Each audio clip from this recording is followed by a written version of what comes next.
to be social distancing, but we are in the studio with Jashun Gaddy. He has an awesome testimony, a wonderful story, and I just thought that it would be nice to get him in the studio so he can just share some of his story. He's a producer here at the studio, and when he told me how God moved in his life, when he said what made him know that it was God, go ahead and tell us a little bit about yourself, where you're from, whatever you'd like for us to know.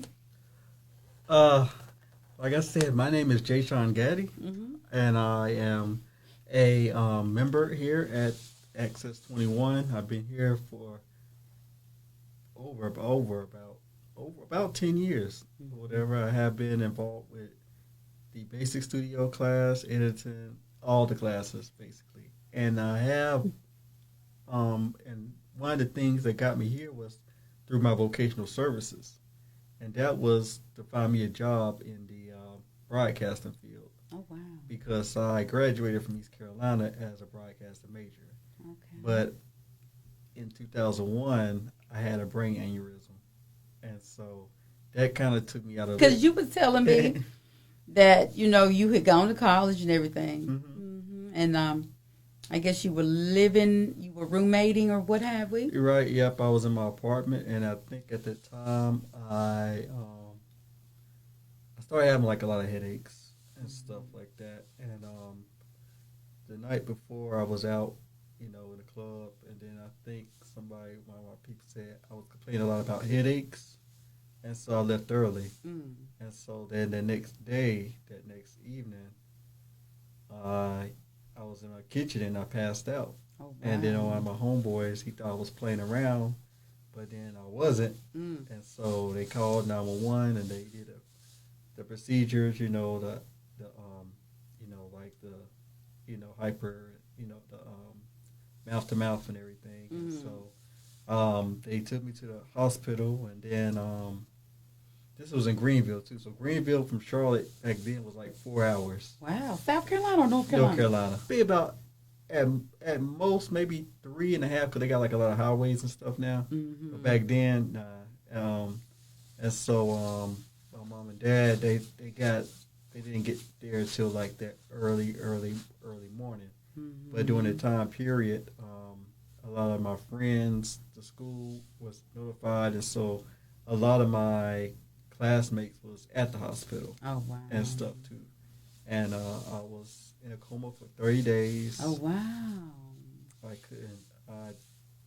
couldn't. When I woke up, I couldn't walk. I couldn't talk. I couldn't do anything. I had to learn. It was like an amazing recovery. Yes, it's amazing. The doctors was so great, and thank God. I mean, and I liked how the doctors were also God, fearing, and they were Christians too. They wanted to pray for me, and they just it was kind of funny because one of the stories was like one of the nurses. They were. I know nurses have to be kind of matter of fact. They can't really, but she was kind of like, well, he's only, not really, she was pretty pessimistic or whatever. Okay. And the funny thing is, when I finally woke out of a coma, she was the nurse I woke up to. Really? Wow. Yeah. Okay. That's what my mom told me. Okay. And stuff too. So. I just thought it was amazing because you was like, if they hadn't have found you, what made them come in to check on you? Well, the thing is, it's like, I remember, but it is okay. My homeboy was like, like I said, we just got back to my apartment from a meeting.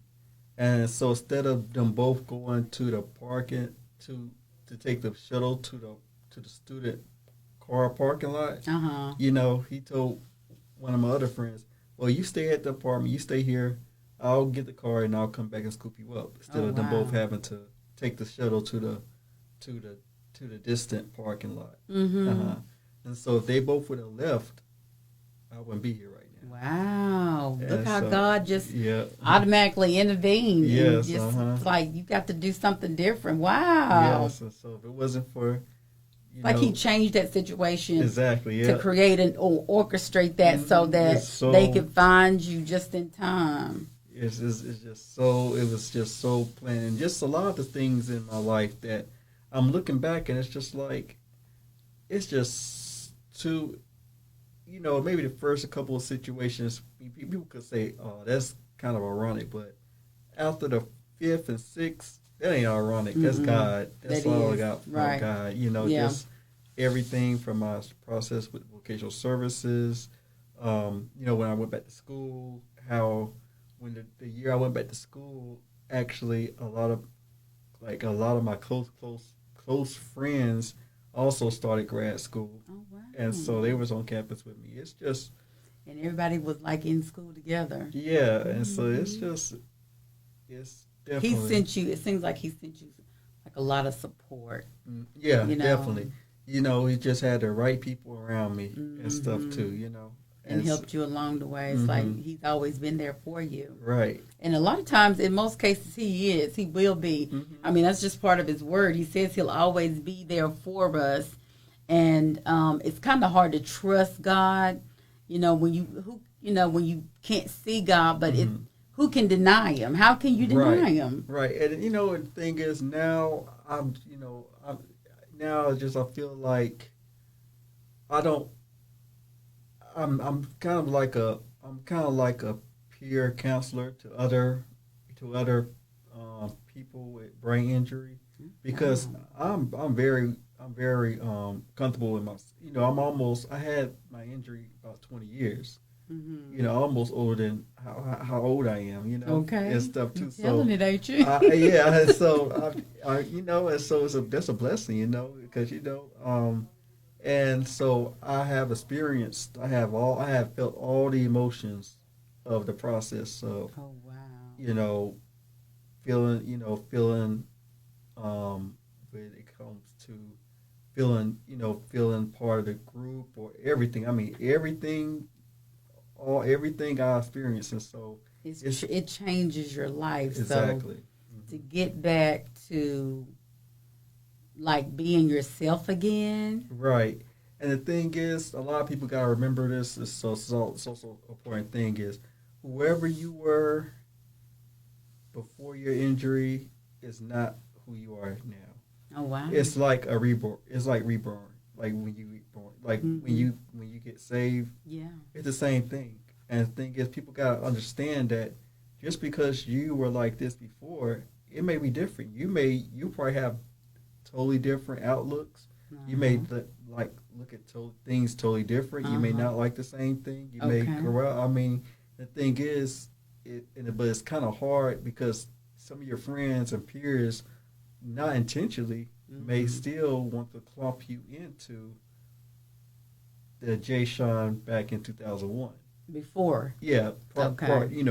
Pre-injury. Okay. But you're a different person now. And so sometimes people have to learn to adapt and kind of, and if they're real friends, they will understand. They will. Yeah. They'll be right there. They never real friends never leave. You know what I'm saying? They'll take their time. They're patient with you. Right. Exactly. And and it's just it's a process, and like emotionally and mentally. Yeah. I mean, you can talk about it now because you've overcome it. Yes. I mean, you overcame that part. But how was it? Like, you went through depression? Yeah, I went through depression because it's like I went through different phases. Because first phase was unawareness because I didn't know what it was or whatever, and then, this was like within like a couple months after I woke up, I still didn't understand what happened. Oh, wow. I didn't know. I didn't comprehend. I didn't really even understand what an aneurysm was till maybe like a year afterwards, because I never heard about it before. And then it's kind of funny because shortly after I woke up, I was telling people that, people asked me what happened. I was like, I got in a car accident. I thought that was the last thing I remembered when I woke out of the coma. So you didn't even remember the headache. You didn't know anything about that. Everything I said, it was from people. I don't remember my apartment. I don't remember anything about my senior year. This was your senior year in high school? Oh, college. College. Mm-hmm. Wow. I can't remember any of it. I can't remember how my apartment looked. I don't remember. I recall certain things, but if it wasn't brought up to me, or if it wasn't mentioned to me, I wouldn't know anything about that. So because you don't remember it, you don't feel like you've lost anything, do you? It's just like an adjustment you have to get used to, right? Well, I think it's one of those things that if somebody brings it up to you, then it's just like, oh, But if it's like out of sight, out of mind, and so if nobody know about something, then and I don't remember it, then it didn't happen. But if something happened, and then I'm like, oh, really? Oh, okay. And so it's just like, dang, I wish I could remember that. Right. Stuff too. It makes good as to have a good sense of humor.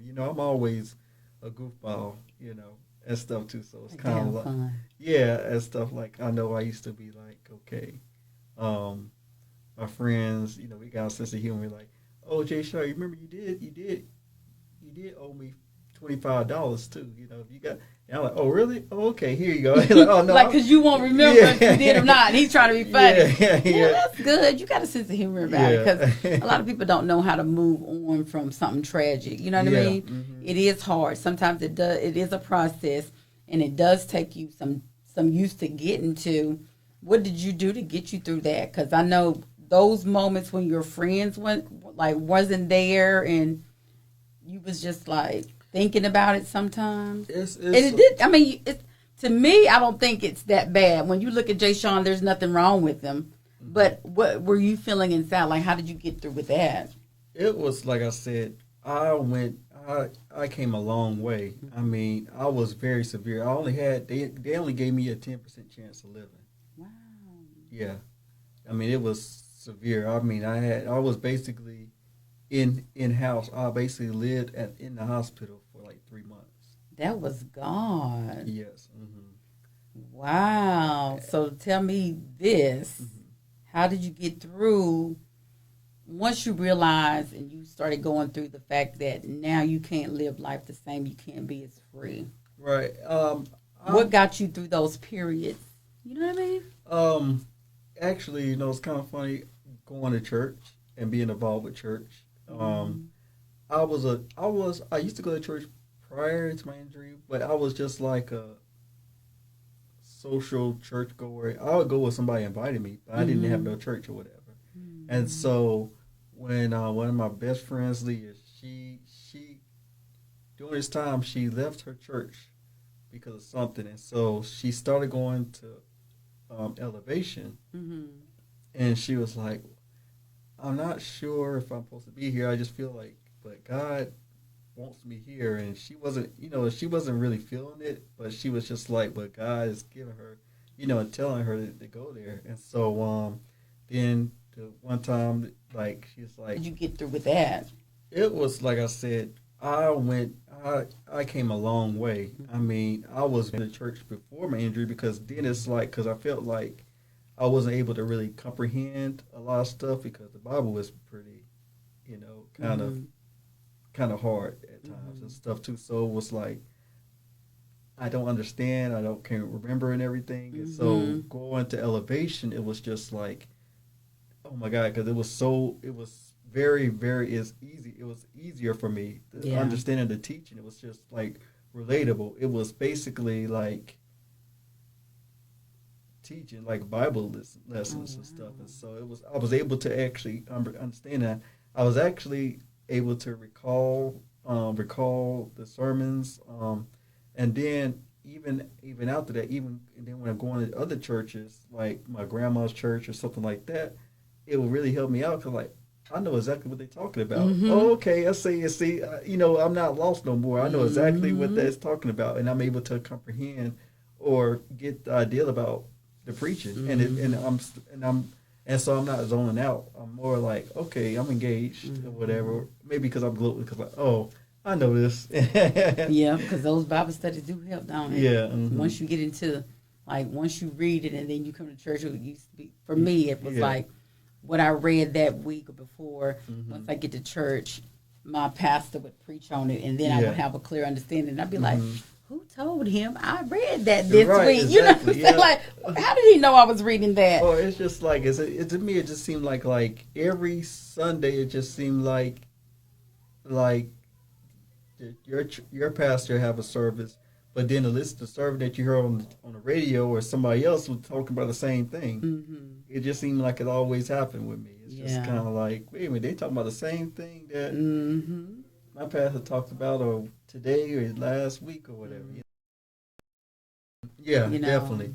He just had the right people around me and stuff too. And helped you along the way. It's like he's always been there for you. Right. And a lot of times, in most cases, he will be. I mean, that's just part of his word. He says he'll always be there for us. And it's kind of hard to trust God, when you can't see God, but who can deny him? How can you deny him? Right. And the thing is, a lot of people got to remember this. This is so important thing is, whoever you were before your injury is not who you are now. Oh wow! It's like a reborn. It's like reborn. Like when you reborn. Like when you get saved. Yeah. It's the same thing.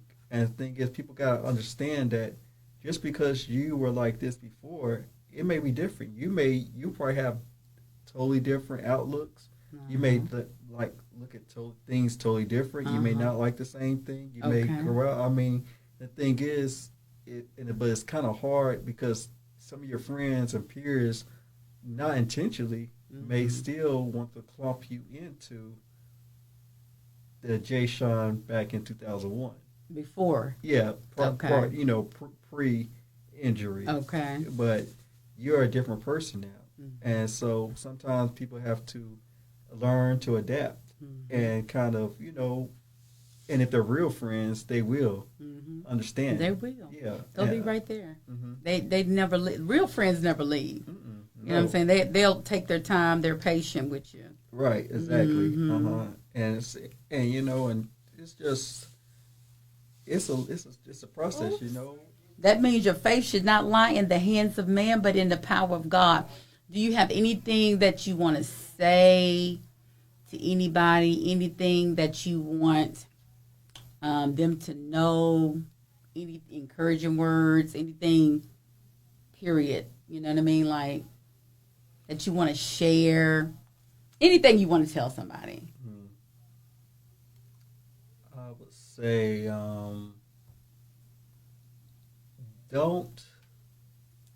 don't question what you're going through in life, because it was for a reason. It was a test, and God won't let it get. He knows he knows what he's doing, and he knows how much you can do, and it's up to you to show him how strong you are, and he will definitely he'll definitely bless you if he sees that you're really working out.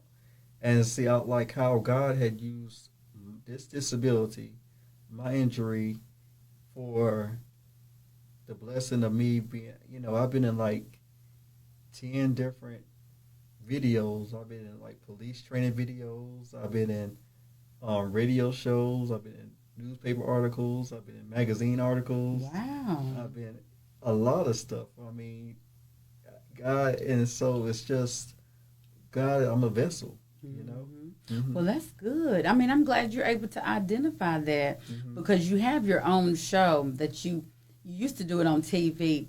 But like, are you doing anything in the community, or is this what you're doing now? You're reaching out to people that have gone through the same. Yeah, I used to, before Corona or whatever, that kind of helped a whole setback. But I used to, I used to speak at a lot of conferences or medical conferences and seminars about brain injury awareness and stuff too. So, and I'm glad that they actually thought about me because of, with my major being a broadcasting major. Okay, I was very comfortable with talking about what happened to you and how did it educating people. Well, that is good. Educating people. Yeah. Well, all right. I am so blessed to have you on the show. This worked out, didn't it? Yes. I am so glad. Yeah. Thank you, Lord. We have Jashun Getty in the studio. He came to spread the word. Thank you. Share his message. Because, see, it's never about us in the first place.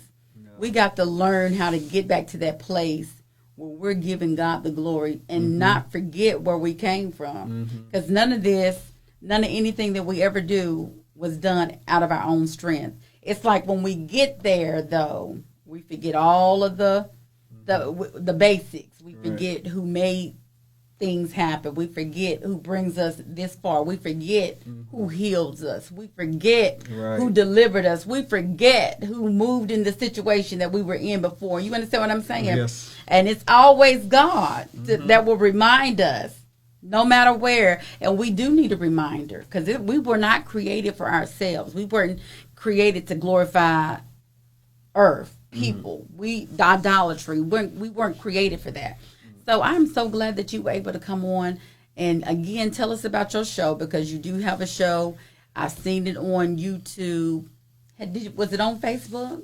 I think I posted a link to it on Facebook when it aired some years ago. But it's called The Voice of Brain Injury. Okay. And it's about the first episode is interviewing my first boss at the radio station. Okay. And he talks about, I talk about myself and my journey, and then he also kind of talks to some of the people that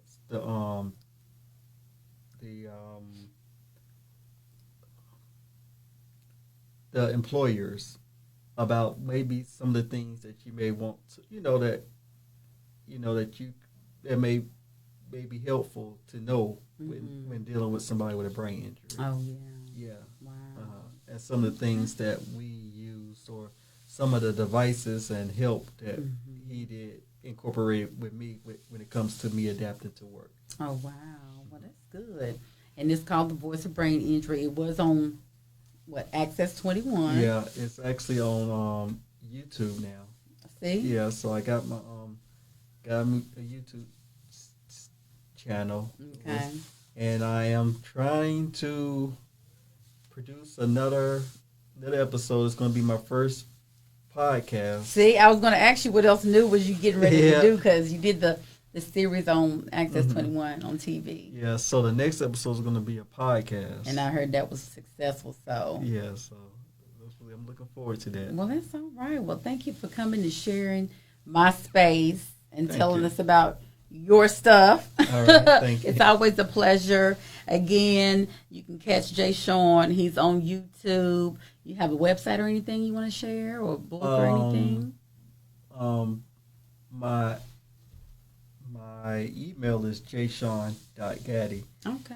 JASHUNGADDY@gmail.com. All right. And then I could, if you want to, I could, and anybody that emails me, I can send out a lot of my, videos. I have quite a bit of things. Yeah, so you can share that. Well, we will definitely keep that posted. We will definitely post that information at the end of this broadcast. Again, thank you so much for all of your support. Again, stay safe and be blessed. Until next time, and remember, your faith should not lie in the hands of man, but in the power of God.